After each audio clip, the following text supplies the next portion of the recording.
Good morning student. I am going to start chapter number 9 and chapter name is Jahangir, Shahjahan and Aurangzeb for class 7th and topic of history. So earlier we have studied about the foundation of Mughal Empire and Akbar the great king, and in this chapter we will study about the Jahangir, Shahjahan and Aurangzeb social, economic and political and cultural situation during their time and the progress made in the field of art and architecture during their time. So firstly I will start with the Jahangir. So Jahangir was son of Akbar. Jahangir was son of Akbar and his childhood name was Prince Salim. So after the death of Akbar in 1605, Jahangir was ascended the throne and he assumed the title Nur-e-Din Jahangir. The word Nur-e-Din Jahangir means conqueror of the world. So like his father Akbar, Jahangir continued policies. Jahangir continued policy of his father. So he was a learned man. He wanted to extend his empire through a friendly relationship with the Sikh, Rajput and Marathas. So sometimes he is also called a combination of virtues and vices because he has all the qualities bad as well as good. So when Jahangir was ascended the throne, he felt surrounded by revolts and revolts from all sides. So important events during the Jahangir time. So first one, rebellion of Khusrau. Khusrau was son of Jahangir and war was broke out between Khusrau and Jahangir for the sake of throne.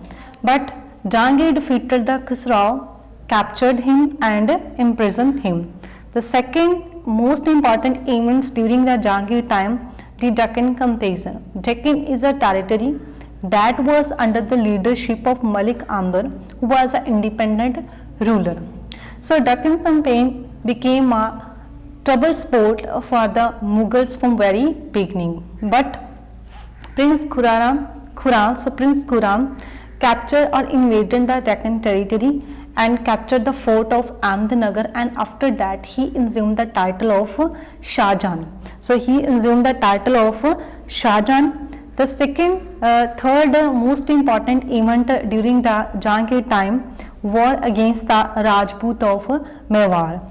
So Rana Amar Singh, the son of Rana Pratap, was ruler of Mewar. So Jahangir defeated him in CE 1614, and after that Rana Amar Singh became loyal to Mughal Empire. The fourth most important event during the Jahangir time, conquest of Kangra. So Prince Khurram succeeded in capturing the fort of Kangra after the siege of 14 months, and later on he built a mosque over there. The next one most important event during the Jahangir time, loss of Kandahar. So Akbar had conquered Kandahar during his reign, but Shah of Persia recaptured it during the Jahangir time, and Jahangir lost the territory of Kandahar. So these were most important events during the Jahangir time. The next one is a rise of Nurjahan. So Nurjahan was a son of Jahangir. She was a widow of Afghan noble Sher Afghan. But after that she was married with Jahangir in CE 1611, and her earlier name was Mehrunisa, and she was actively involved in the affairs of the state. And Nurjahan also all the orders were also issued, all the firmans and orders were also issued at her consent, and coins were also issued in her name along with the date of emperor, and she was actively involved in the affairs of state and administration. The next one, Jangir Policies. Like his father Akbar, Jahangir followed tolerant policy toward all other religion. He was very much concerned about the welfare of his people, so he started a chain of justice for providing fair and true justice to all the people. He also has a friendly relationship with the Sikh, Rajput and Marathas. He was a good scholar and he wrote his biography Tuzki Jangiri. He also encouraged painting and Ustad Mansoor was famous painter during his time.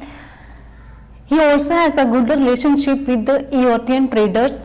He gave a permission to Portuguese Vasco da Gama to set up a trade or industry near the Surat.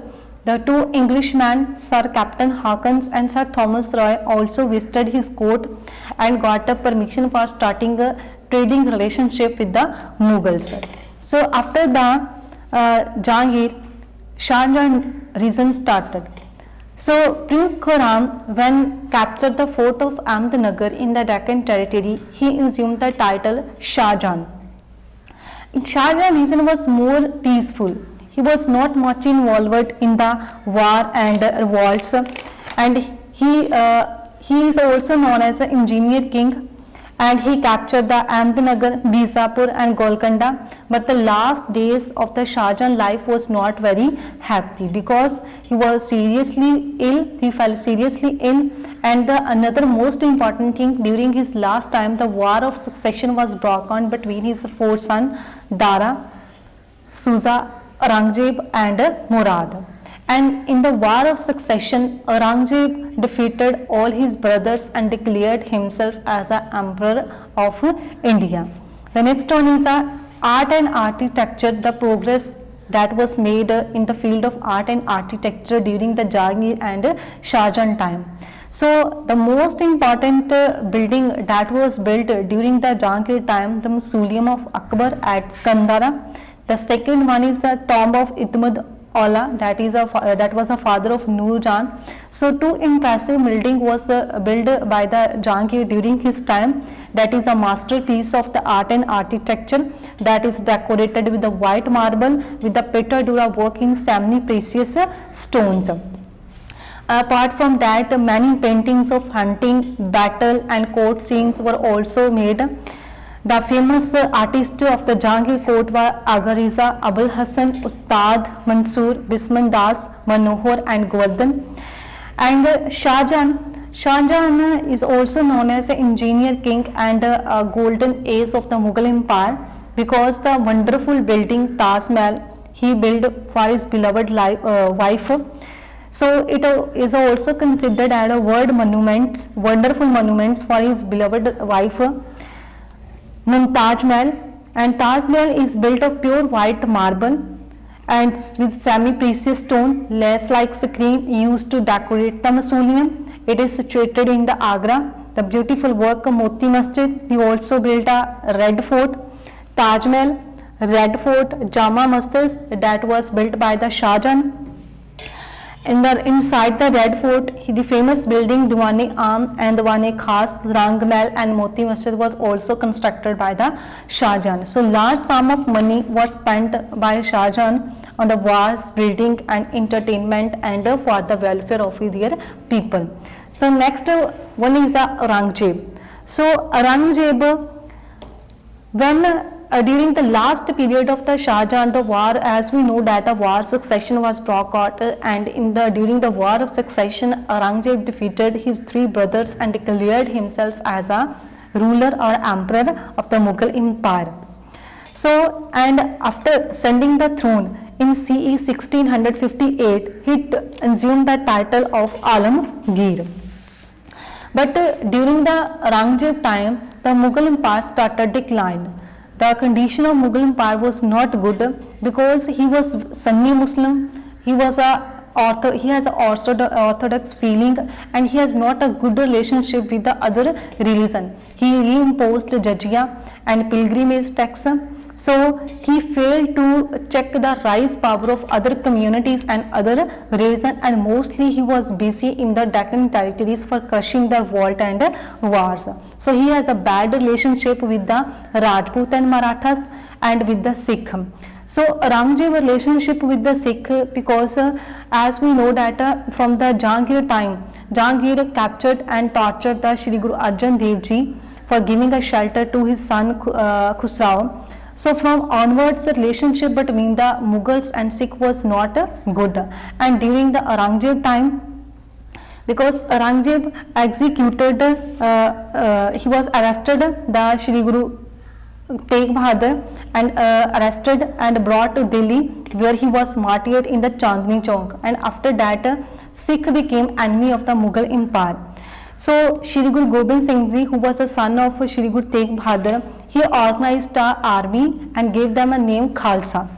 So he reorganized Khalsa, and after that open war started between Sikh and Mughals. And after the death of Aurangzeb, the later Mughal rulers were very weak. They were not able to check the rising power of the Sikh, and Sikh emerged as a political power. So causes for the decline of Mughal Empire. So first one cause is the Aurangzeb policy. As we know that Aurangzeb was a Sunni Muslim. He followed a orthodox religious policy. He reimposed jizya and pilgrimage tax, and it created a dissatisfaction among the other communities like Jat, Sikh and Marathas. The second thing is Aurangzeb Deccan policy. As we know that the Aurangzeb spent 25 years of his life in crushing the revolt and war in the Deccan territory. So he was totally neglected in the administration of his empire in the north. So his absence in the north sides helped the Marathas to rise his power and to capture the Mughal Empire. The next one is weak successors. The later Mughal rulers were not powerful. They were very weak and unable to crush the power of Marathas and Rajput, and it also became a root cause for the decline of Mughal Empire. Then empty treasury. So Aurangzeb maintained a huge standing army, and for maintaining the army there is a need of money and income. So he spent a most part of the money on the army. So there is no money and no other source of income for the welfare of the people, and it also became the treasury empty. And later Mughal rulers, after the Aurangzeb, the later Mughal rulers were unable to pay salary to the soldiers, officers, and meet their expenses, and rise of new powers. So after the death of Aurangzeb, the Marathas, Rajput and Sikh emerged as the new political powers, because the later Mughal rulers like Bahadur Shah, they were failed to check the rising power of other communities, and it became a cause for the decline of Mughal Empire. The next one is foreign invasion, the invasion of Nader Shah and Shah Abdali. So they took the throne of Shah Jahan and Kohinoor diamond from the India.